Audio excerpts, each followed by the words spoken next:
ठीक है, तो राष्ट्रीय मानवाधिकार आयोग है, ये राष्ट्रीय मानवाधिकार आयोग है ना, पढ़ा होगा तुमने कभी, पढ़ा है ना, राष्ट्रीय मानवाधिकार है ना, राष्ट्रीय मानवाधिकार आयोग। इनके जो अध्यक्ष है ना, पहले क्या है,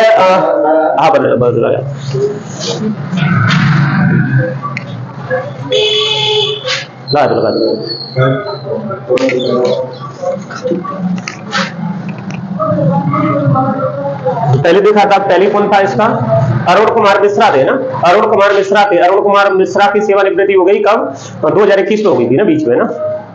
फिर ये इस पर कार्यकारी अध्यक्ष रहे है ना, तो कार्यकारी अध्यक्ष रहे ना विजय भारती साहनी रहे, फिर प्रियंका कानून को रहे ना, कानून को रही है ना, तो ये क्या है, ये कार्यकारी अध्यक्ष रहे। लेकिन अभी प्रधानमंत्री की अध्यक्षता में जो समिति थी ना, नियुक्ति समिति थी ना, नियुक्ति समिति की सिफारिश पर राष्ट्रपति ने घोषणा कर दिया ना, नियुक्ति की घोषणा कर दिया ना। नियुक्ति की घोषणा किसके लिए की, बी सुब्रमण्यम को ना, पूर्व न्यायाधीश, ठीक है, बी सुब्रमण्यम को क्या बनाया गया है, राष्ट्रीय मानवाधिकार आयोग का अध्यक्ष बनाया गया ना, ठीक है, वर्तमान में ना। ये इंपोर्टेंट है, इसमें सदस्य भी पूछ लेते हैं ना, एमपीपीएससी के लिए बहुत ज्यादा इंपोर्टेंट है ना ये आयोग है ना।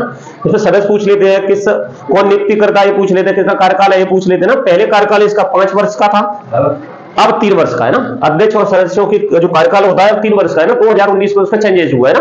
तो ये क्वेश्चन आ जाते हैं, पहले पूरा एक्ट ही था, एमपीपीएससी की बात करें तो पहला पूरा एक्ट ही था, लेकिन अब थोड़ा आयोग ले लिया है ना, क्योंकि उसमें बहुत सारे आयोग लिए हैं ना, इसलिए आयोग ले लिया है ना। तो इसमें मोटी मोटी जानकारी है जो जिसको क्या करेंगे, पढ़ लेंगे ना, ठीक है। तो राष्ट्रीय मानवाधिकार आयोग ना, ये किस एक्ट के तहत बनता है, जैसे राष्ट्रीय मानवाधिकार संरक्षण अधिनियम के तहत है ना, संरक्षण अधिनियम है ना, अधिनियम 1992। इस एक्ट की जो धारा होती है ना, धारा 3 में आयोग दिया है ना, ठीक है, आयोग दिया ना। आयोग बना था 12 अक्टूबर 1993 ना, 12 अक्टूबर 1993 में इस आयोग की स्थापना हुई ना, इसी एक्ट के तहत है ना। एक्ट पहले ही हो गया है, स्टार्ट है ना। एक्ट अपन कहे तो 28 सितंबर 1993 में लागू हुआ था ये।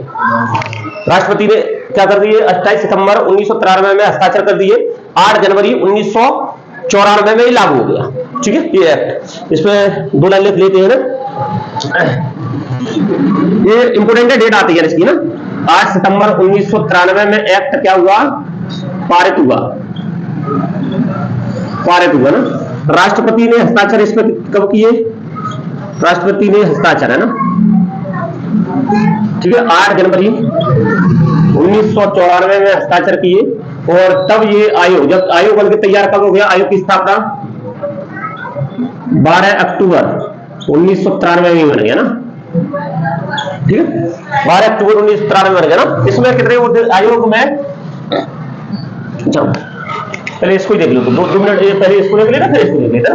तो ये राष्ट्रीय मानवाधिकार आयोग अधिनियम है ना, संरक्षण अधिनियम 1993 के तहत ये बनाए। तो इसकी जो धारा 3 होती है ना, 3 में जो नियुक्ति समिति होती है ना, नियुक्ति समिति इसकी क्या करती है, सिफारिश करती है राष्ट्रपति को, राष्ट्रपति क्या करता है, इसकी नियुक्ति करता है ना, ठीक है। तो इसमें जो समिति थी ना, एक्चुअली इसमें जो समिति थी ना, समिति है ना, इधर समिति, ठीक है, समिति थी। समिति में देखो अध्यक्ष होता है एक, तो अध्यक्ष है ना, अध्यक्ष कौन हो गया, पीएम है ना, पीएम की अध्यक्षता में एक समिति बनती है ना, पीएम है ना, नरेंद्र मोदी, इनके भी साथ में नाम याद करते रहो।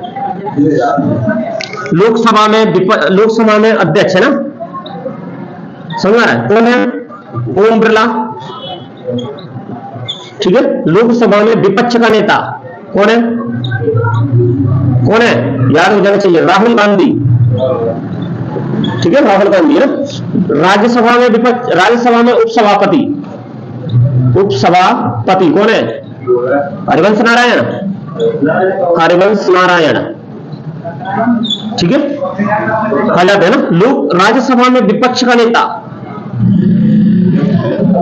नेता ना कौन है, मल्लिकार्जुन खड़गे है ना, मल्लिकार्जुन खड़गे, ठीक है, हाँ। और इसमें गृह मंत्री कौन, ये गृह मंत्री कौन, अमित शाह, ठीक है, इससे बहुत सारे लोगों के नाम हो गए ना। तो ये क्या करती है, ये समिति बनती है किसकी अध्यक्षता में? प्रधानमंत्री जी की अध्यक्षता में। ये समिति क्या करती है? सिफारिश करती है। क्या करेगी? सिफारिश करेगी ना। सिफारिश किसके पास पहुंचेगी? राष्ट्रपति के पास। ठीक है, राष्ट्रपति क्या करेगा? नियुक्ति करेगा इसकी। ठीक है, राष्ट्रपति के द्वारा क्या होती है? नियुक्ति होती है। आया समझ में? ये इस अधिनियम के तहत ये क्या बनेगा? आयोग बनेगा। आयोग में अध्यक्ष होगा, एक अध्यक्ष होगा और 12 सदस्य होंगे। ठीक है, एक आयोग 12 सदस्य, इनकी नियुक्ति कौन करेगा? राष्ट्रपति करेगा। सिफारिश कौन करेगी? ये समिति करेगी। समझ में आ रहा है? ठीक है। अब इसमें वर्तमान में अगर अध्यक्ष देखा जाए तो वर्तमान में, पहले अगर पूर्व में देखा जाए तो पूर्व में प्रियंका कानूनगो ये कौन कार्यकारी अध्यक्ष थी। ठीक है ना, कि पहले सदस्य भी थी और कार्यकारी अध्यक्ष भी थी ना। ठीक है, वर्तमान में कौन है? बी सुब्रमण्यम।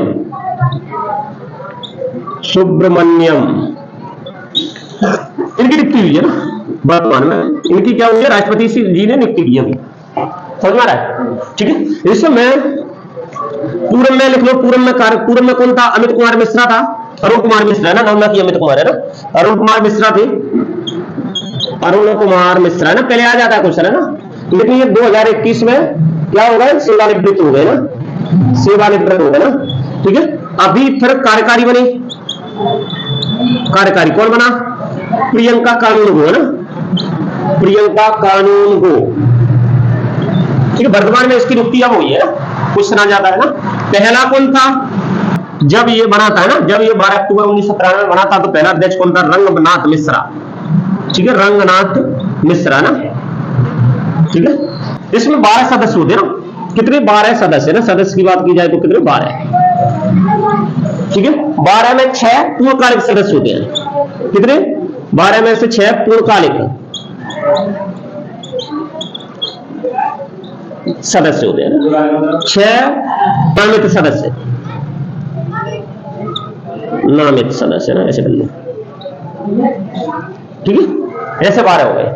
अब इसमें पुण्य कह दिया, फिर क्या ले लिया? जैसे अनुसूचित जाति आयोग का हो गया। हेलो, अनुसूचित जाति आयोग हो गया। अनुसूचित जाति आयोग का सदस्य जो अध्यक्ष होता है, इसका अल्टीमेट क्या हो जाएगा? सदस्य बन जाएगा।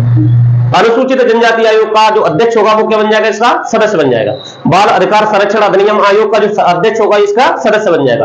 अल्पसंख्यक आयोग का अध्यक्ष होगा इसका सदस्य बन जाएगा। पिछड़ा वर्ग आयोग का सदस्य अध्यक्ष होगा। हाँ, ये पूर्णकालिक सदस्य होते ही होते हैं ना। और 6 सदस्य इसके नामित किए जाए। आगे समझ में? ठीक है, ये मैं लिख नहीं रहा हूं, बहुत हो जाएगा, उसकी जरूरत है तो लिख दूंगा। ठीक है, हाँ। फिर इसका कार्यकाल कितना होता है? कार्यकाल इंपोर्टेंट है ना, कार्यकाल आ जाता है। कार्यकाल इनका अभी पहले पूर्व में देखा जाए तो 5 वर्ष था, 5 वर्ष है ना। और 2019 में चेंज कर दिया ना, चेंज कर दिया। कितना है? 3 वर्ष या फिर 70 वर्ष है ना। या तो व्यक्ति क्या होगा? 3 वर्ष तक कार्यकाल कर लेगा, या फिर 70 वर्ष में उसकी आयु हो जाती है, तो जिससे पहले वो क्या कर देता है? सेवानिवृत्त हो जाता है। लेकिन ये जब 70 वर्ष उसकी पूरी नहीं हुई है तो पुनर्नियुक्ति के पात्र होता है। पुनर्नियुक्ति के पात्र, हाँ, पुनर्नियुक्ति के पात्र है ना, पुनर्नियुक्ति के पात्र होगा। ठीक है, और इसमें त्यागपत्र किसको देगा? त्यागपत्र है ना, त्यागपत्र दे सकता है किसको? राष्ट्रपति जी को। ठीक है, क्योंकि नियुक्ति हुई करता है अध्यक्ष और सदस्य, अगर उनको पद से हटाना होगा तो फिर। और अगर ये त्याग पत्र देता है तो अध्यक्ष और सदस्य किसको देंगे? राष्ट्रपति को देंगे ना। तो ये इतना ये राष्ट्रीय मानवाधिकार आयोग से संबंधित क्या है, ये जानकारी है पूरी ना। हाँ, करता क्या है, इसके कार्य क्या है? तो मानवाधिकार आयोग से संबंधित है ना, मानव अधिकारों की रक्षा करना ना, अधिकारों का संरक्षण करना ना, संरक्षण करना ना। ठीक है, मानव अधिकारों का कोई क्या कर रहा है? अतिक्रमण कर रहा है तो क्या करेगा? ये उसको क्या करेगा? वहां के न्याय, वो ये क्या है? मतलब एक सलाहकार है, सलाहकार आयोग है, तो वो क्या कार्रवाई करने के लिए आदेश देगा सरकार को कि भाई उस जगह कार्रवाई करो ना, कि उस पर वहां उस जगह क्या हो रहा है, उस क्षेत्र में मानव अधिकारों का हनन हो रहा है, तो तुम क्या करो? सरकार को, राज्य सरकार को, केंद्र सरकार को आगाह करता है कि उन पर कार्रवाई करो ना। ठीक है, और अगर कोई इसको सूचना दे देता है तो ठीक है, नहीं सूचना देता है तो स्वतः संज्ञान ले सकता है ना, स्वतः संज्ञान लेकर के क्या कार्रवाई करने का आदेश और निर्देश देने का काम ये करता है ना। ठीक है, ये क्या करता है? स्वतंत्रता, समानता और गरिमा है ना, मानव की जीवन और गरिमापूर्ण जीवन जीने के लिए उनके अधिकारों को है ना क्या संरक्षण करने का काम करता है ना। ठीक है, लिख लो इसको। ठीक है। और इसमें इनकी योग्यता आ गई तो योग्यता फिर अलग अलग डिसाइड है ना, सदस्य की थोड़ा अलग है ना, अध्यक्ष की अलग है ना। अध्यक्ष क्या होता है, सुप्रीम कोर्ट का सेवानिवृत्त न्यायाधीश हो या फिर वर्तमान में रहा हो है ना, उसकी नियुक्ति की जाती है ना। ठीक है। और सदस्य का सुप्रीम कोर्ट में न्यायाधीश रहा हो या फिर हाई कोर्ट में मुख्य न्यायाधीश रहा हो या फिर है, उसको नियुक्त किया जाता है ना। तो ऐसे व्यक्ति को नियुक्त किया जाता है सदस्य और अध्यक्ष के रूप में ना। ठीक है, इतनी जानकारी है। इस 38वां लग रहा है ना, 38वां ना, दूसरा होगा।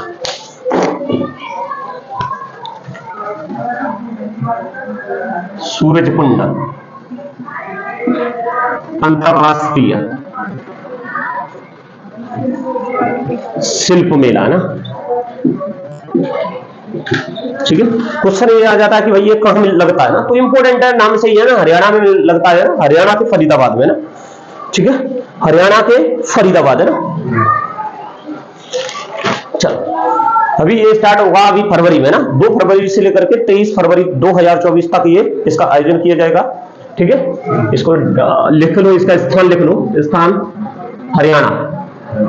हरियाणा में भी कहां पर, फरीदाबाद में ना, फरीदाबाद अंतरराष्ट्रीय स्तर का ना। ये 2 से लेकर के 23 फरवरी तक है ना, 23 फरवरी है ना 2024 में इसका आयोजन किया जाएगा। हाँ बताओ, अगर इसका बात की जाए तो शिल्प मेला है, जो हथकरघा हाथ से बनी हुई चीजों के लिए निर्माण करते क्रिएटर होते हैं उनका मेला है ना।